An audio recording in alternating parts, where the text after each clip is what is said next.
Hello साथियों, नमस्कार। आप सब कैसे हैं? तो आई होप आप सब अच्छे होंगे, आप सब स्वस्थ होंगे। साथियों, आपका दोस्त मनोज यादव आज फिर से आ गया है एक नए टॉपिक के साथ। आज हम आपको समझाने वाले हैं बेकिंग सोडा क्या होता है। तो साथियों, आज का जो हमारा टॉपिक है वो बेकिंग सोडा के ऊपर है। जो हमारा वीडियो आज बनने वाला है वो बेकिंग सोडा के ऊपर है। तो सभी लोग बेकिंग सोडा को जानते होंगे। अगर नहीं जानते हैं तो आज हम इसकी क्या करेंगे, बात करेंगे। और ये हमारा जो इम्पोर्टेंट टॉपिक है, हम सब लोगों को पढ़ना है। तो साथियों, चलिए हम क्लास को स्टार्ट करते हैं। सभी का स्वागत है, ठीक है। क्लास के अंदर जितने भी लोग आ रहे हैं सभी का क्लास के अंदर स्वागत है। और सभी लोग चैनल को सब्सक्राइब कर लीजिए, ठीक है। और जितने भी लोग जुड़ रहे हैं शेयर कर दीजिए और अधिक से मतलब लोगों को जोड़ने की कोशिश करिएगा। तो चलिए साथियों, आज हम सब स्टार्ट करते हैं क्लास को। और क्लास को स्टार्ट करने से पहले सभी लोगों का स्वागत है। तो आइए, जैसा कि यहाँ पे मैंने आपको पहले ही बता दिया था कि आज मैं बेकिंग सोडा आपको पढ़ाने वाला हूँ। साथियों, बेकिंग सोडा को हम लोग क्या कहते हैं, इसका दूसरा नाम क्या है? तो बेकिंग सोडा का जो दूसरा नाम होता है उसे खाने का सोडा कहते हैं। क्या कहते हैं साथियों? आइए हम पॉइंट वाइज समझेंगे। खाने का सोडा क्या कहते हैं साथियों? खाने का सोडा, ठीक है। बेकिंग सोडा को क्या कहा जाता है? खाने का सोडा कहा जाता है। आइए अगर हम इसकी बात करें, इसके रासायनिक नाम की, इसके रासायनिक नाम क्या होते हैं, क्या होगा? जो खाने का सोडा है, बेकिंग सोडा, इसका रासायनिक नाम क्या होगा? तो इसका रासायनिक नाम होगा साथियों, यहाँ पे आप सभी को दिख रहा होगा, है ना। रासायनिक नाम क्या हो जाएगा साथियों? जो खाने वाला सोडा है इसका रासायनिक नाम होता है सोडियम बाइकार्बोनेट। क्या होता है? Sodium bicarbonate. याद रहेगा सभी को। चलिए हम लोग देखते हैं यहाँ पे क्या होता है। सोडियम बाइकार्बोनेट, ठीक है साथियों। तो आज हमें क्या पढ़ना है? Sodium bicarbonate. इसका सूत्र क्या होता है, इसका हम सूत्र समझेंगे, इसके सामान्य नाम को जानेंगे, इसके अणुभार को जानेंगे, अणुसूत्र को जानेंगे। सभी लोग वीडियो के लास्ट तक बने रहिएगा, तभी आपको ये वीडियो समझ में आने वाला है। ये टॉपिक तभी आपको क्लियर हो पाएगा, ठीक है साथियों। तो चलिए हम लोग अगर बात कर लेते हैं इसके सामान्य नाम का, ठीक है साथियों। तो इसका जो सामान्य नाम होता है मैंने आपको पहले ही बता दिया कि खाने का सोडा होता है। इसका क्या नाम है? ये सामान्य नाम है, ठीक है साथियों। यहाँ पे आप सभी लोग लिख लीजिए सामान्य नाम। ओके, चलो अगर हम बात करें साथियों तीसरे पॉइंट की, तो जो हमारा ये बेकिंग सोडा है इसका अणुसूत्र क्या होता है। आइए हम अगर बात करें इसके अणुसूत्र की, ठीक है। अगर हम बेकिंग सोडा के अणुसूत्र के बारे में बात करें तो इसका अणुसूत्र हो जाएगा NaHCO3। NaHCO3 sodium bicarbonate. क्या हो जाएगा साथियों? Sodium bicarbonate. इसका अणुसूत्र हो जाएगा बेकिंग सोडा का, ठीक है। आइए अगर हम इसकी बात कर ले अणुभार की, तो प्यारे साथियों सभी को इस वीडियो में पूरा डिटेल में मैं समझाने वाला हूं, ठीक है। अगर दोस्तों मैं इसके अणुभार की बात करूं तो इसका अणुभार जो होता है वो 84 होता है। कितना होता है साथियों? 84 होता है, ठीक है। तो सभी लोग ध्यानपूर्वक समझिएगा। मैं यहाँ पे आपको कितने पॉइंट बता दिया हूँ। खाने का सोडा इसका सामान्य नाम है, इसका रासायनिक नाम क्या है? सोडियम बाइकार्बोनेट है, ठीक है। और इसका अणुसूत्र क्या हो जाता है? NaHCO3 हो जाता है। इसका अणुभार क्या हो जाता है? इसका अणुभार 84 हो जाता है। ओके, क्लियर हो गई इतनी बात। आइए अगर हम बात कर लेते हैं इसको बनाया कैसे जाता है, इसकी निर्माण की विधि क्या है साथियों। तो इसकी निर्माण की विधि को हम लोग जान लेते हैं, ठीक है। फिर आगे हम इसके रासायनिक और भौतिक गुण को समझेंगे, इसके उपयोग को समझने वाले हैं, ठीक है। तो चलिए हम लोग अगर बात करते हैं इसके निर्माण की विधि, ठीक है साथियों। तो यहाँ पे सभी को निर्माण की विधि हेडिंग डाल देना है, ठीक है। निर्माण की विधि, ठीक है, हेडिंग सभी लोग डाल दीजिए। चलिए अगर हम बात करें सोडियम बाइकार्बोनेट को कैसे बनाया जाता है। जब हम सोडियम कार्बोनेट के जलीय विलयन में CO2 गैस प्रवाहित करते हैं, ठीक है, जब हम याद करिए सभी लोग, जब हम सोडियम कार्बोनेट में CO2 गैस प्रवाहित करते हैं तो किसका निर्माण होता है साथियों, सोडियम बाइकार्बोनेट का निर्माण होता है। क्लियर हो गया पॉइंट। आइए हम लोग देखते हैं, यहाँ पे हमें लिखना भी है क्योंकि जो हमारे भाई लोग हैं उनको बोर्ड एग्जाम में लिखना भी पड़ेगा, सिर्फ रिएक्शन से काम चलने वाला नहीं है। ठीक है, तो चलिए हम लोग अगर बात करते हैं निर्माण की विधि, जब सोडियम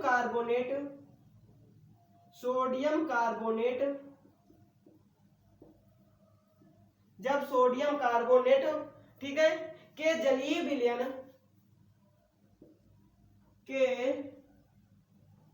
जलीय विलयन में CO2 गैस यानी कार्बन डाइऑक्साइड, ठीक है, कार्बन डाइऑक्साइड गैस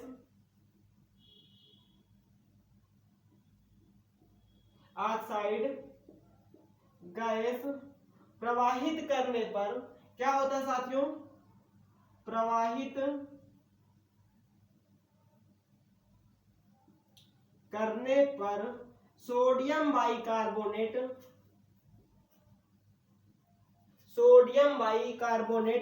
ठीक है, सोडियम बाइकार्बोनेट का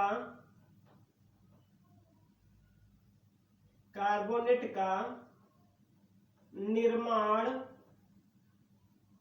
क्या होता है, सोडियम बाइकार्बोनेट, यहां पे ये अंडरलाइन में कर दे रहा हूं, निर्माण होता है। ठीक है साथियों, अब हम बात करेंगे इसके रिएक्शन की। ठीक है, हम रिएक्शन कैसे करवाएं कि ये हमारा क्या हो जाए, ये हमने जो हिंदी में लिखा है ये क्लियर हो जाए। ठीक है, तो आइए अगर हम इसके निर्माण रिएक्शन की बात कर लेते हैं।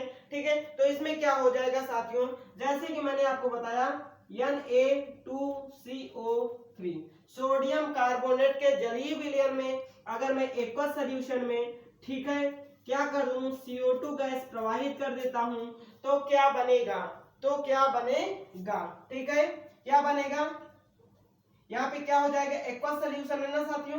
ठीक है, तो ये क्या हो जाएगा, NaHCO3 क्या हो जाएगा, NaHCO3 हो जाएगा, यानी यहां से हमारा क्या हो गया, सोडियम बाइकार्बोनेट प्राप्त हो गया। ठीक है, क्या हो गया, सोडियम बाइकार्बोनेट प्राप्त हो गया और क्या हो जाएगा, H2O निकल जाएगा। ठीक है साथियों, क्लियर हो गया पॉइंट सभी को।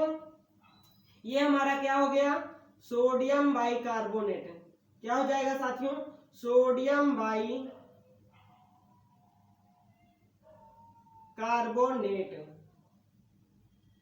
Clear point, okay.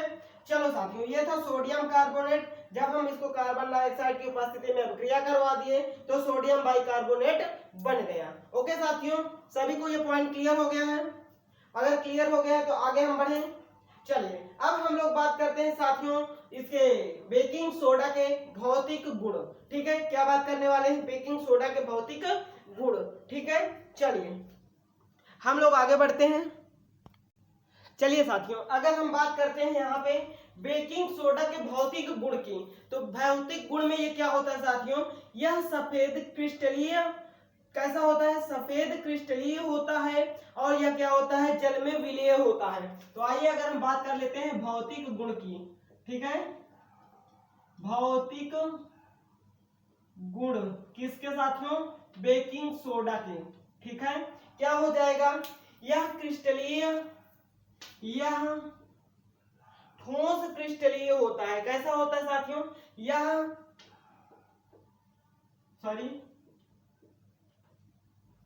एक सेकंड, यह सफेद क्रिस्टलीय, यह सफेद कैसा होता है, क्रिस्टलीय होता है। कैसा होता है, क्रिस्टलीय होता है। और क्या होता है साथियों, अगर मैं दूसरे पॉइंट की बात करूं तो यह जल में क्या होता है, विलेय होता है। क्या होता है, दूसरे पॉइंट की बात करूं तो यह जल में विलेय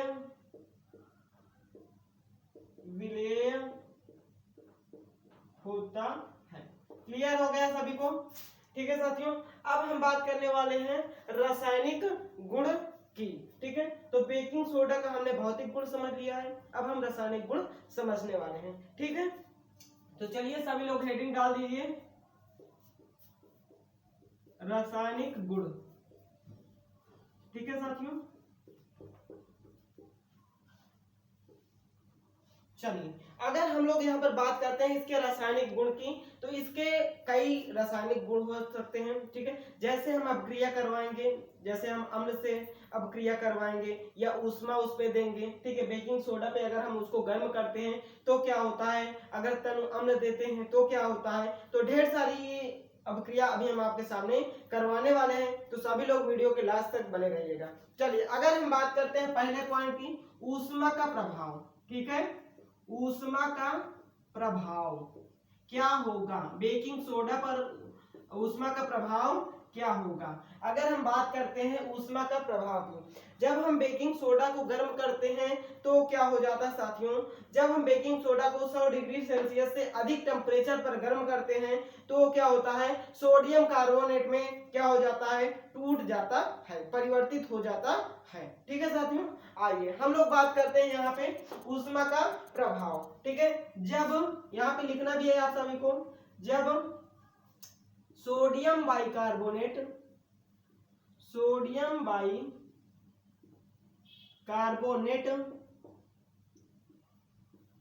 को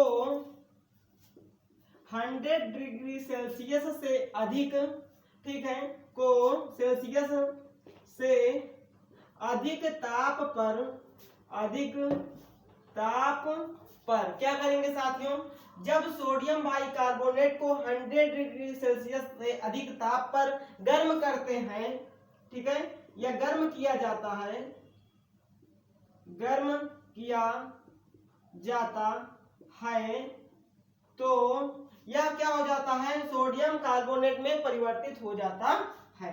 तो यह सोडियम कार्बोनेट में परिवर्तित क्या हो जाता है साथियों, परिवर्तित हो जाता है। ठीक है, परिवर्तित हो जाता है। सभी को क्लियर हो रहा है पॉइंट।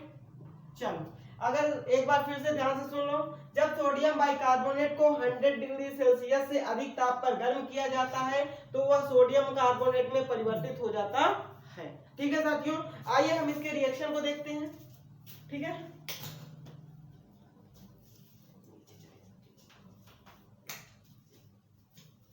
चलिए ये क्लियर हो गया ना सभी को।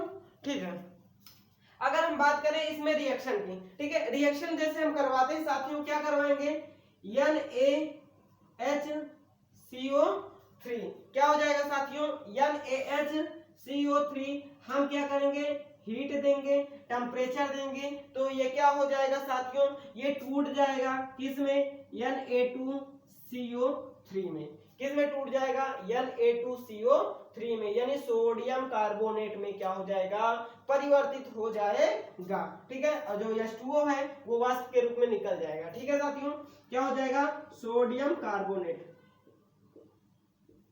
Sodium carbonate. क्लियर हो गया पॉइंट सभी को।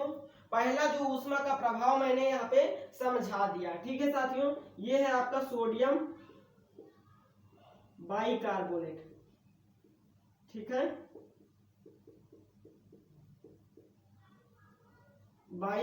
बाइकार्बोनेट। क्लियर हो गया पॉइंट सभी को। यहाँ पे मैंने अभी क्या किया, हीट किया है। ठीक है, तो हमें क्या मिला, सोडियम कार्बोनेट। ओके, क्लियर हो गया पॉइंट। चलिए हम दूसरे रिएक्शन की बात करते हैं।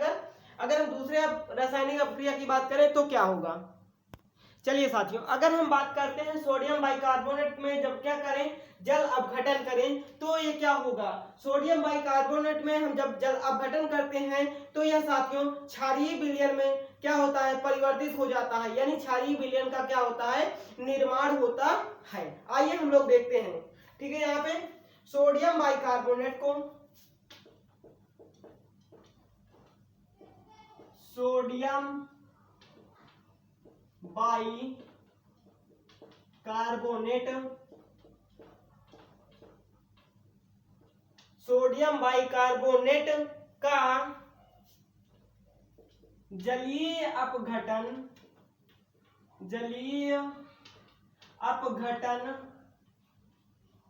होने पर क्या होगा साथियों, क्षारीय विलयन का, ठीक है, क्षारीय विलयन का निर्माण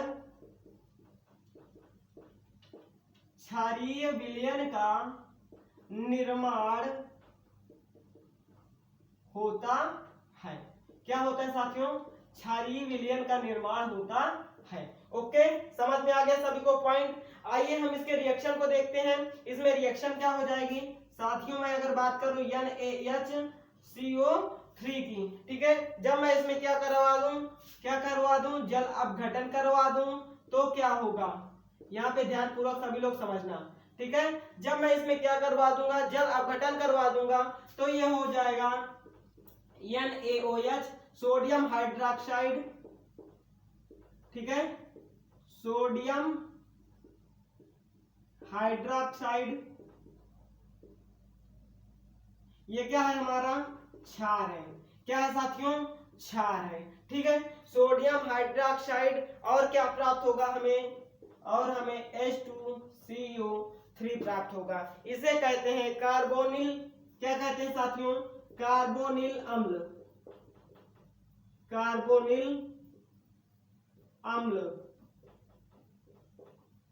सभी को पॉइंट समझ में आ गया साथियों। सोडियम बाइकार्बोनेट का जलीय अपघटन होने पर क्षारीय विलयन प्राप्त होता है, जैसा कि यहाँ पे मिल गया है, ठीक है। और क्या हो जाएगा, फिर कार्बोनिल अम्ल हमें क्या होगा, जो दूसरा प्रोडक्ट है वो कौन सा रहेगा, कार्बोनिल अम्ल। आइए अगर हम बात करें तीसरे पॉइंट की, सभी को दिख रहा है ना, अगर मैं बात करूं अम्ल से क्रिया, ठीक है, किसकी, अम्ल से क्रिया, अगर बेकिंग सोडा को अम्ल से क्रिया करवाएं तो क्या होगा, ठीक है, अम्ल से क्रिया करवाने पर क्या होगा साथियों, अगर मैं अम्ल से क्रिया करवाता हूं तो क्या होगा, लवण तथा CO2 का निर्माण होगा। जब मैं बेकिंग सोडा में अम्ल से क्रिया करवाऊंगा तो मुझे लवण तथा CO2 गैस प्राप्त होगी, ठीक है। आइए देखते हैं, जब हम किसकी, NaHCO3 में अम्ल से NaCO3 में अम्ल से क्या करवाते हैं, क्रिया करवाते हैं तो हमें क्या प्राप्त होगा साथियों, तो हमें क्या प्राप्त होगा, सभी लोग ध्यान पूर्वक समझिएगा, लवण तथा CO2, क्या होगा, लवण तथा CO2 प्राप्त होगा। प्यारे साथियों सभी लोग ध्यान पूर्वक समझिएगा, ठीक है। कोई को अगर दिक्कत हो रही है किसी को किसी भी प्रकार की तो कमेंट सेक्शन में जरूर बताइए और इसे अधिक से अधिक शेयर कर दीजिए, ठीक है। यहाँ पे समझ में आ गया, जब हम NaHCO3 में अम्ल से क्रिया करवाते हैं तो हमें क्या प्राप्त होता है, लवण प्राप्त होता है और CO2 प्राप्त होता है। जैसा कि हम यहाँ पे रिएक्शन के माध्यम से अगर देखते हैं, NaHCO3 प्लस अगर हम बात करें H2SO4 की, शांत सल्फ्यूरिक अम्ल से अभिक्रिया करवा देते हैं तो क्या हो जाएगा, देखना यहाँ पे ध्यान पूर्वक, क्या हो जाएगा, क्या हो जाएगा, NaSO4 यानी सोडियम सल्फेट का निर्माण हो जाएगा। फिर क्या हो जाएगा साथियों, सोडियम सल्फेट के बाद हमें प्राप्त होगा 2H2O, क्या होगा 2H2O और CO2 गैस। तो हमें चाहिए क्या, हमें दो चीज चाहिए प्यारे साथियों, पहला क्या हो जाएगा लवण, ठीक है, दूसरा क्या हो जाएगा कार्बन डाइऑक्साइड। समझ में आ गया सभी को, दूसरा क्या हो जाएगा कार्बन डाइऑक्साइड। क्लियर हो गई ये बात। अब हम बात कर लेते हैं साथियों, अगर बेकिंग सोडा को धातु के साथ अपक्रिया करवाते हैं तो क्या होगा, अगर धातु के साथ अपक्रिया करवाते हैं, धातु लवणों के साथ अपक्रिया करवाते हैं तो बेकिंग सोडा पर क्या असर पड़ने वाला है, समझ में आ रहा है। चलिए हम बात कर लेते हैं चौथे रासायनिक गुण की, ठीक है साथियों, आइए आगे हम देखते हैं। चलिए साथियों, अगर मैं बात करता हूं यहाँ पे सभी लोग ध्यानपूर्वक समझिएगा।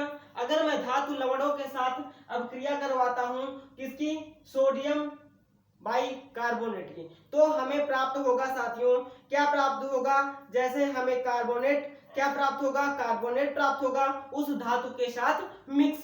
ठीक है, आइए हम लोग देखते हैं यहाँ पे सिर्फ रिएक्शन से। ठीक है साथियों, क्या होगा, हमें यहाँ पर कार्बोनेट प्राप्त होगा। क्या होगा, कार्बोनेट प्राप्त होगा। ठीक है, ध्यानपूर्वक सभी को समझना है। आइए हम लोग अगर बात करते हैं, मैंने यहाँ पे मान लीजिए कोई धातु ले लिया, जैसे मैंने ले लिया जिंक मैग्नीशियम।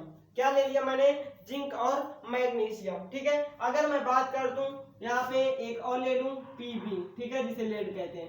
आइए अगर मैं बात करता हूं यहाँ पे रिएक्शन से समझाने की कोशिश करूंगा, तो सभी लोग समझने की भी कोशिश करिएगा। ठीक है, चलिए अगर मैं बात करता हूं यहाँ पे साथियों, क्या, ZnSO4, अगर मैं जिंक सल्फेट के साथ अब क्रिया करवाता हूं 2NaSO4 में, तो क्या बना लेगा। ठीक है, क्या बना लेगा साथियों, यहाँ पे जिंक कार्बोनेट क्या बना लेगा, यहाँ पे आप ध्यान दे दिएगा थोड़ा सा, क्या हो जाएगा, NaHCO3, तो ये बना लेगा जिंक कार्बोनेट ZnCO3। हमें जो चाहिए क्या हो गया, ये देखो और ये देखो, क्लियर हो गई बात साथियों। फिर ये सोडियम सल्फेट बना लेगा, क्या बना लेगा, सोडियम सल्फेट। ठीक है, NaSO4 और हाइड्रोजन गैस मुक्त हो जाएगी। ओके, समझ में आ गया साथियों, ये लास्ट था हमारा। ठीक है, हम इसमें उपयोग कर लेते हैं बस। ठीक है, चलिए, तो ये समझ में आ गया सभी को, क्या प्राप्त होगा हमें, यहाँ पे देख लो कार्बोनेट प्राप्त हुआ है। ठीक है, क्लियर हो गया, ये क्या प्राप्त हुआ है, जिंक कार्बोनेट। ठीक है, जिंक कार्बोनेट, क्लियर हो गया पॉइंट सभी को। आइए अगर हम बात करते हैं साथियों इसमें लास्ट पॉइंट का, इसका उपयोग क्या क्या होता है। ठीक है, तो ये हमारा पूरा कंप्लीट टॉपिक यहाँ पे फिनिश हो जाएगा। ठीक है, एक मैंने टॉपिक यहाँ पे ये कंप्लीट करवा दिया। आइए अगर हम बात करते हैं इसके उपयोग की, चलिए, यूजेस ऑफ बेकिंग सोडा। ठीक है, तो आप सभी लोग हेडिंग डाल लीजिए, क्या क्या यूज होते हैं साथियों। इसका पहला यूज जो होता है, आमाशय में अम्लीयता को दूर करना। क्या होता है, आमाशय में अम्लीयता को दूर करना, पहला पॉइंट समझ में आ गया सभी को। दूसरा पॉइंट क्या होता है साथियों, आग को बुझाने में इसका प्रयोग किया जाता है। ठीक है, आग को बुझाने में किया जाता है। और क्या हो जाएगा, तीसरा पॉइंट क्या हो जाएगा साथियों, बेकिंग सोडा क्या होता है, बेकिंग सोडा यही होता है। ठीक है, तो इसको बनाने में भी इसका उपयोग किया जाता है। और तीसरा पॉइंट आपने जान लिया। चौथा पॉइंट क्या होता है साथियों, जो चर्म रोग होता है उनके निदान में भी किया जाता है। तो सभी लोग हम लोग पॉइंट वाइज यहाँ पे करके लिख लेते हैं, और ये वीडियो यहाँ पे फिर क्या कर देंगे, हम लोग फिनिश कर देंगे, ये टॉपिक समाप्त हो जाएगा और कंप्लीट रहेगा पूरा टॉपिक। तो आइए हम लोग बात करते हैं पहला, आमाशय की अम्लीयता को दूर करना। ठीक है, आमाशय की अम्लीयता को दूर करने में। ठीक है साथियों, चलिए पहला पॉइंट क्लियर हो गया। अगर मैं बात करूं दूसरे पॉइंट की, तो क्या होता है दूसरा पॉइंट, झाग युक्त पेय पदार्थों के निर्माण में क्या हो जाएगा, आइए देखते हैं। झाग युक्त पेय पदार्थों के निर्माण में। प्यारे साथियों, सभी लोग एक बार इस चैनल को शेयर कर दीजिए। ठीक है, हम यहाँ पे बात करते हैं तीसरे पॉइंट की, चर्म रोग के निदान में। ठीक है, क्या हो जाएगा, चर्म रोग के निदान में। अगर हम बात करें साथियों इसके चौथे पॉइंट की, तो चौथा पॉइंट क्या हो जाएगा साथियों, बेकिंग सोडा के निर्माण में। ठीक है, बेकिंग सोडा के निर्माण में। ठीक है साथियों, क्लियर हो गया 4 पॉइंट। अगर हम बात कर ले 5वें पॉइंट की और लास्ट पॉइंट की, तो ये क्या हो जाएगा, प्रयोगशाला में अभिकर्मक के रूप में। सबसे मोस्ट इंपॉर्टेंट पॉइंट जो लास्ट वाला है, ये अगर आप इसको एग्जाम में लिख देंगे तो 100% श्योर है कि आपको फुल मार्क्स इसमें उपयोग वाले में मिल जाएंगे। ठीक है, तो आइए हम लोग बात कर लेते हैं लास्ट पॉइंट, प्रयोगशाला में अभिकर्मक के रूप में। ठीक है, अभिकर्मक के रूप में। तो प्यारे साथियों, आज सभी लोग इसका स्क्रीनशॉट ले लीजिए। ठीक है, आई होप आपको ये वीडियो समझ में आ गया होगा, ये टॉपिक क्लियर हो गया होगा। तो सभी लोग शेयर कर दीजिए चैनल को और सब्सक्राइब कर लीजिए, लाइक करिए। थैंक यू दोस्तों, जय हिंद जय भारत। और नेक्स्ट वीडियो जो लेके आएंगे हम, वो आपको कल लेके आएंगे। थैंक यू, जय हिंद जय भारत।